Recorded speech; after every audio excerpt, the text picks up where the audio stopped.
মোৰ নাম ইশৰাক ফাৰিহা। মই এবাৰ কনচেপ্ট ছিনিয়ৰ ছেকেণ্ডেৰী স্কুলৰ পৰা উচ্চতৰ মাধ্যমিক পৰীক্ষাত অৱতীৰ্ণ হৈছিলোঁ। মোৰ বিজ্ঞান শাখা আছিলে। ৰিজাল্ট যদিও আশা কৰা মতে হোৱা নাই। ইংলিছ ছাবজেক্টটোত মানে মোৰ মাৰ্কছ বহুত কম আহিছে, বাকীখিনিত আশা কৰা মতে আহিছে। মোৰ 3টা ছাবজেক্টত ষ্টেট হায়েষ্ট মাৰ্ক আছে। বায়'লজিত 100, মেথছত 100 আৰু অসমীয়াত 99 আৰু কেমেষ্ট্ৰিত আহিছে 98, ফিজিক্সত 97। মাৰ্কছটোৱে বহুত কম। মোৰ ভুল হৈছিলে 2 মাৰ্কছ। তো বাকীখিনি মই ভালকৈ লিখিছিলোঁ। মোৰ মাৰ্কছ মানে 100 ভিতৰত তোমাৰ 2 নম্বৰ এটা ভুল হৈছিলে। মই মাৰ্কছ পাব লাগে, গতিকে মই মাননীয় শিক্ষামন্ত্ৰী আৰু মুখ্যমন্ত্ৰী ডাঙৰীয়াক অনুৰোধ জনাম যে যাতে মোৰ কপিখন পুনৰ ৰিচেক কৰাইছে। কম যে যাতে এনেকুৱা হেৰি নহয়, ৰিচেক যাতে কৰাই দিয়ে কপিখন। আৰু এতিয়া শিক্ষা বিভাগৰ গাফিলতিও যদি হৈ থাকে সেইটো তেওঁলোকে ঠিক কৰি ল'ব লাগে। মোৰ পাৰ্চেণ্টেজ 93% হৈছে।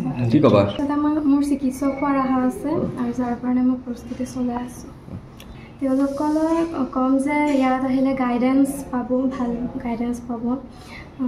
কেতিয়াবা কিবা অসুবিধা থাকিলে ছাৰহঁতক ক'লে সেয়া ছাৰহঁতৰ লগত ডিছকাছ কৰিলে ছাৰহঁতে সহায় কৰিব। একেবাৰে মৰম কেৱল এজনৰ কথা ক'লে নহ'ব, কাৰণ নাই, সকলোৱে সমানে সহায় কৰিছে ভালকৈ। নিয়মীয়া সেইটো সময় কিমান পঢ়িছিলোঁ সেইটো মই কেতিয়াও হিচাপ কৰা নাই, কিন্তু যিমান টাইম পাইছোঁ সেইটো পঢ়িছোঁ। আৰু সদায় একে সমান পঢ়িবলৈও মন নাযায়, কাৰণে কম বেছি হৈছে। পঢ়াৰ লগতে কিতাপ পঢ়িও ভাল পাওঁ, বাহিৰা কিতাপ শুনি ভাল পাওঁ, গান গাই ভাল পোৱা। কি ক'ব? ৰিজাল্ট আজি ঘোষিত হ'ল। যথেষ্ট ভাল ফলাফল দাঙি ধৰিছে আমাৰ ছাত্ৰ ছাত্ৰীসকলে। আমাৰ 100% পাছ কৰিছে অৱতীৰ্ণ হোৱা ছাত্ৰ ছাত্ৰীসকলৰ ভিতৰত। 2-এজন ছাত্ৰ ছাত্ৰী ধৰক গোটেই পৰীক্ষা দিয়া নাই, সেইকাৰণে মই ধৰা নাই। এনে এপিয়াৰ হোৱাখিনি কমপ্লিট হোৱাখিনি 100% পাছ কৰিছে। টোটেল এপিয়াৰ ষ্টুডেণ্ট কিমান আছিল? টোটেল আমাৰ 1250 ষ্টুডেণ্টে দিছিলে। এই ষ্টুডেণ্টখিনিৰ ভিতৰত প্ৰথম স্থানত কিমান গৰাকী? আমাৰ 450 জনে আমাৰ ফাৰ্ষ্ট ডিভিজন পাইছে আমাৰ ছায়েন্সত। তেনেকৈ আৰ্টছতো পাইছে 350 প্লাছ পাইছে। আৰু আমাৰ 75টা আমাৰ ফাৰ্ষ্ট ডিভিজন পাইছে। আৰু আমাৰ সবতকৈ খুব ভাল নিউজটো এইটোৱেই যে আমাৰ 7জন ছাত্ৰ ছাত্ৰী 6টা বিভাগত ষ্টেট হাইষ্ট পাবলৈ সক্ষম হৈছে।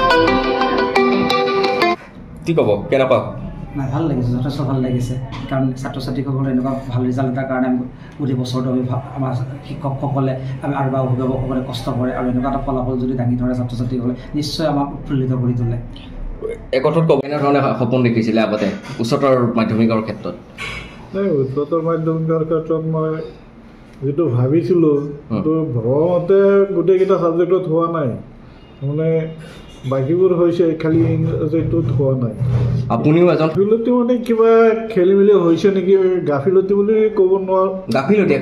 গাফিলতি বুলি মই নকওঁ, কাৰণ এইটো মিষ্টেক কেতিয়াবা কিবা হ'ব পাৰে। কোনে কৰিছে মিষ্টেক এতিয়া সেইটো মানে যদি হয়, এতিয়া বহি যিজনে চাইছে তেওঁ মানে মাৰ্কটো জানে কিমান পাইছে, যে কেনেকুৱা হ'ব লাগে। বা আমাৰ শিক্ষামন্ত্ৰী মহোদয় বা মুখ্যমন্ত্ৰী মহোদয়ে যদি এই বহীখন মানে কপিখন আকৌ ৰিচেক কৰাই, কিন্তু যি হ'ব লগা মই মানে মোৰ ল'ৰা ছোৱালীয়ে যিটো ভাল পায় মই তাৰ এগেইনষ্টত নাযাওঁ। গতিকে তাই কৈ আছে আগৰ পৰাই চিকিৎসক হ'ব হয়, মোৰ কোনো আপত্তি নাই। গতিকে তাই তাৰ কাৰণে প্ৰস্তুতি চলাই আছে। এতিয়া কি হয়, এতিয়া মানে লেমৰ কেতিয়াও মানে লেমৰ পোহৰ নকমে। নাই সেইটোতো কেতিয়াও নহ'ব, গ্ৰহণযোগ্য নহয়। কি ক'ব, কেনেকুৱা আজি মনত এটা ধৰক এক আনন্দ মনত আজি আনন্দ লাগি আছে, কিন্তু যদি আনন্দৰ মাজতে কিছু দুখ আছে, এটা বিষয়ত এনেকুৱা কেতিয়াও হ'ব নালাগে। কি ক'ব, কনচেপ্টত যি আপোনাক ভালেই পাইছোঁ। তেওঁলোকে যেতিয়া মেট্ৰিক পাছ কৰিছিলে তেওঁলোক আহি যে মোক মানে যেনেকৈ ৰিকুৱেষ্ট কৰি নিছে, তেনেকৈ মানে তেওঁলোকে যি কৈছিলে যি প্ৰতিশ্ৰুতি দিছিলে তেনেকৈ পঢ়াইছে কিবা মানে আখৰে আখৰে প্ৰতিশ্ৰুতি পালন কৰিছে ঠিক আছে থেংক ইউ